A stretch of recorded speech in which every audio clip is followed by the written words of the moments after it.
Hello, brilliant people. This is Jobert Pergaza and welcome to Jobber Talks.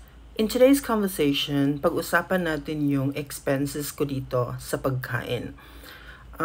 Take note ha, pagkain lamang ito. Ito yung routine ko talaga. Pero kung meron kayong ibang way how to consume your food or how to prepare your food here, so i-share nyo lang din sa ating comment section if you have your time with you. But ito yung ina-apply ko talaga sa sarili ko. So I have here my calculator kasi kaka-compute ko lang talaga.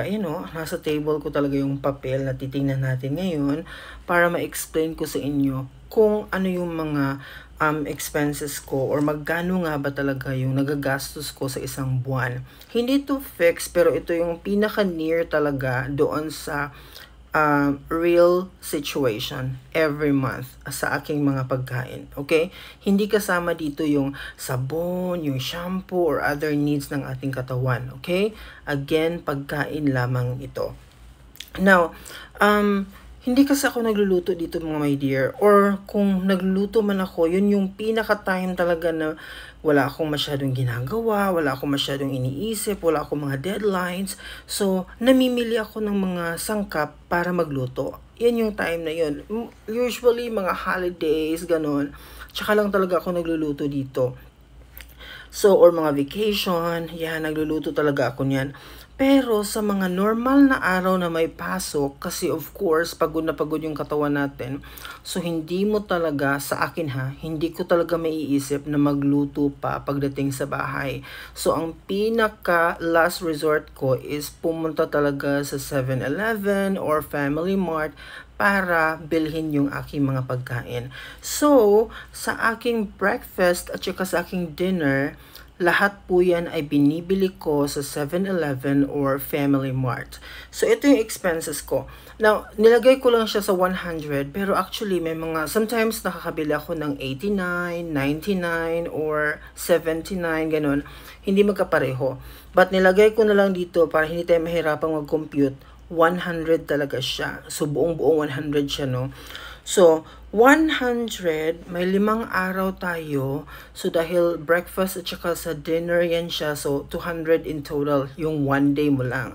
So, times 5, total of 1,000 siya mga my dear. Okay? Kung ita-times natin yung 200 per day, yung sa yung breakfast at saka yung sa yung dinner. Okay? So, a total of 1,000 siya. NT ito ha. Tapos, multiply natin into 4 kasi may 4 na linggo tayo sa isang buwan. So, a total of 4,000 NT. Good. So, yan po ang ating breakfast at saka yung ating dinner. Now, ang lunch kasi pag may school, may klase, may lunch naman talaga sa school. Yan ang common here in Taiwan. Pero, hindi po kasi yan siya free. Nagbabayad po actually ang mga teachers dyan. Including, of course, yung mga foreign teachers. Now, sa aming school, kasi hindi magkatulad. In other areas, may mga 35, 45. Pero dito sa amin, 55 talaga siya per meal. So, i-multiply natin into 5. Meron tayong 275 NT. Okay? Sa isang linggo. So, multiply into 4, magiging 1,100 siya in total. Okay? So, i-add natin yun, yung ating 4,000 kanina, and i-add natin siya sa ating 1,100, yung ating lunch naman ito. Nasa school natin kinukuha. However, ang kwenta lang natin is yung Monday to Friday. Okay? Hindi pa natin sinali doon yung Saturday at saka Sunday na 8 araw din yan sa isang buwan. Kaya naglagay din ako dito ng amount sa ating Saturday at saka Sunday. Total of 2,400 kasi ang kwentada ko kapag Saturday at saka Sunday, since walang pasok, walang school, so 300 yung nilagay ko. Bali, inisip ko na lang na every meal, 100 talaga yung kinakain ko. Ganon. So yung ating Saturday at saka Sunday sa buong buwan, umabot siya ng 2,400. So, i-total natin yan lahat, umabot siya ng 7,500. Okay? Yun ang kabuuan sa pagkain sa isang buwan. However, may mga times mga my dear na gusto natin kumain ng ice cream, gusto natin kumain ng chocolate, gusto natin kumain ng mga candy, or ano pa man na gusto nating kainin sa ating mga snack time, ganun. Ako marami akong mga ganyan dito eh. Kaya naglagay din ako nag-add ako dito ng 1,000 NT para allowance na ito siya. Pero sometimes, itong 1,000 na ito, parang lalagpas siya. Feeling ko lang. Okay? Kasi minsan nagugutom ako eh. Or minsan din, expensive yung aking gustong kainin. And you know, pag nag-crave ako sa bagay na yan, talagang binibili ko siya. So, eto nga.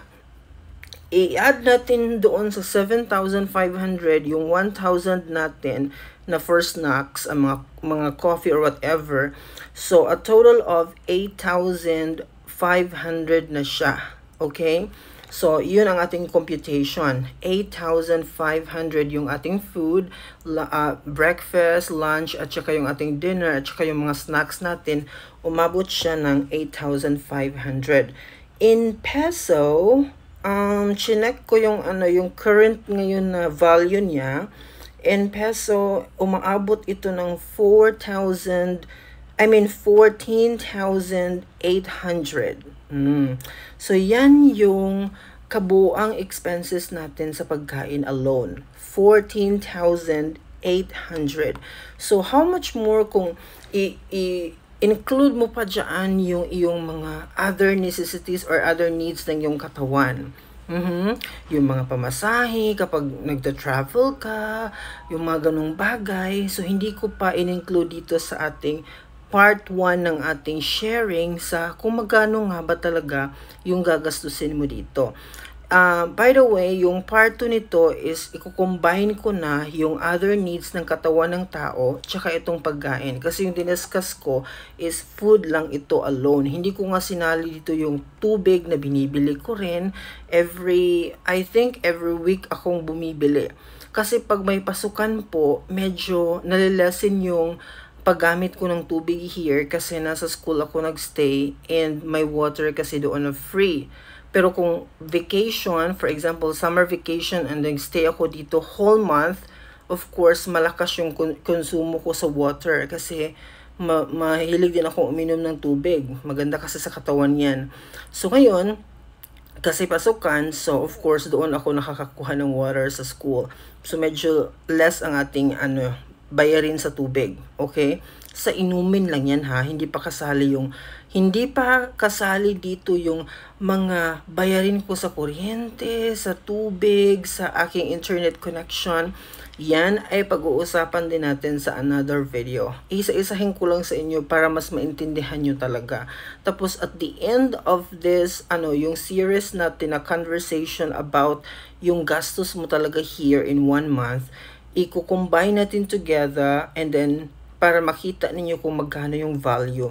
Kasi itong binigay ko sa inyo ngayon, itong 8,500 na to or in peso, 14,800, ito ay realistic talaga na ginagawa ko. Hindi pa nga kasali dito yung minsan nagluluto ako and pag nagluluto ako mga my dear, mas lalo akong napapagastos. Yan ang na-observe ko.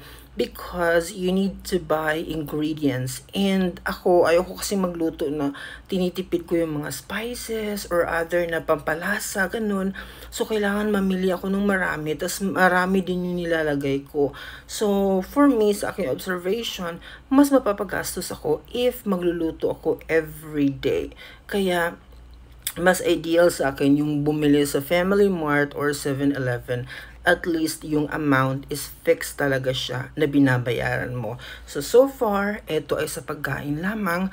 Abangan nyo ang other part ng video na ito kasi i-discuss ko na naman yung mga other expenses pa. But so far, isang part pa lang ito, umabot na tayo ng 8,500 or in peso, 14,800. That would be all for today. Bye!